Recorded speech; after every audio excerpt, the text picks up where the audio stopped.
Hi, and welcome to the first episode of Kronos Talks, a new video series on personal finance. This YouTube channel has generally been about Bitcoin and other cryptocurrencies, but those are forms of investments, and investing is one part of your personal finance life. So I really see this as an expansion of the YouTube channel from one specific kind of investment to investments in general, and even personal finance, other financial decisions that you make in general. Even if you're just purchasing food, that is a kind of personal finance decision or financial decision. So this is expanding the scope of the YouTube channel out to finance in general. And I'm kind of happy with that because I personally have a hobby of finance. I think about this kind of stuff. I talk with my friends about it. And so it's kind of fun to be able to put together videos about what's on my mind at the time. The first episode today, we're talking about something that not a lot of people like to talk about or think about, but they still interact with it, perhaps on a daily basis. The topic is debt, or borrowing money from someone else or from a bank or some other entity. I have an interesting analogy for debt. I think of it like fire.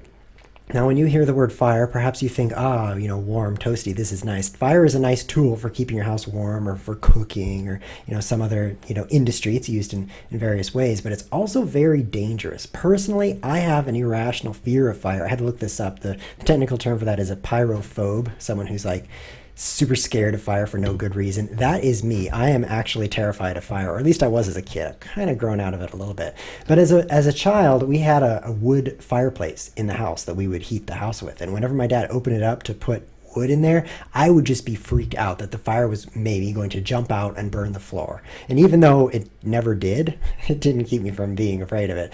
And although you might not be like that, this is still a good way to think about debt. I think more people would benefit and have better lives if they were more scared of debt, the way I'm scared of fire. So debt is a tool, just like fire. You can use debt to invest, to do something that you wouldn't otherwise be able to do, but it's also very dangerous. If you get it in the wrong spot of your financial life, or if you get it out of control, it will easily burn up everything around it and just give you a financial nightmare. I mean, you've seen forest fires, fires burning down houses, fires. You don't want to get fire in the wrong place. I've even seen a few YouTube videos of people putting fire in their hair. I saw one of someone putting fire in his armpit. I don't recommend that, by the way. That kind of thing does not end well, so you want to make a good decision about how you use fire, for sure. And most people aren't doing that today. When I talk with my friends, some of my friends are, they don't like to talk about debt for one thing, but they're hiding a lot of debt in various dangerous places of their lives. They're kind of like this comic strip. Perhaps you've seen it from around the internet. It's from a strip called Gun Show, and I've put it here right here.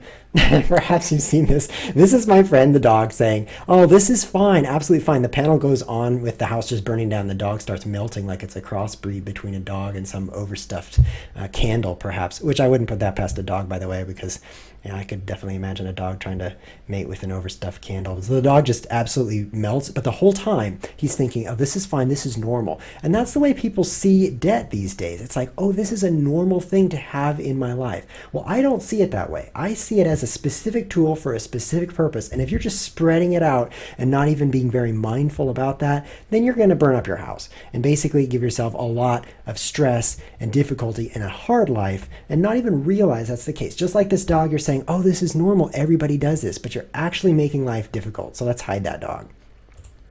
So with fire being a good thing or a bad thing, with debt being a good thing or a bad thing, we should look specifically about what you should do with debt. What kinds of things are okay or wise to do with debt? So we'll talk about that in the next episode. We'll look at some various investments or things that people typically borrow money for, and we'll categorize them in different ways. I see debt as three different things it's mainly used for. One is investment, obviously. Another is for consuming, if you're going into debt like just for yourself or to eat or consume whatever you're purchasing. And the third is for speculation, and that's something that people don't like to think of as speculation. They like to think of it as investment. Like if you borrow money to buy a Bitcoin, like, am I investing in Bitcoin or am I just speculating that the price is going to go up? So I see those as three categories or 3 points of options, and sometimes something falls in more than one category. So next episode, we'll look at taking different common things that people borrow money for and putting them in those categories.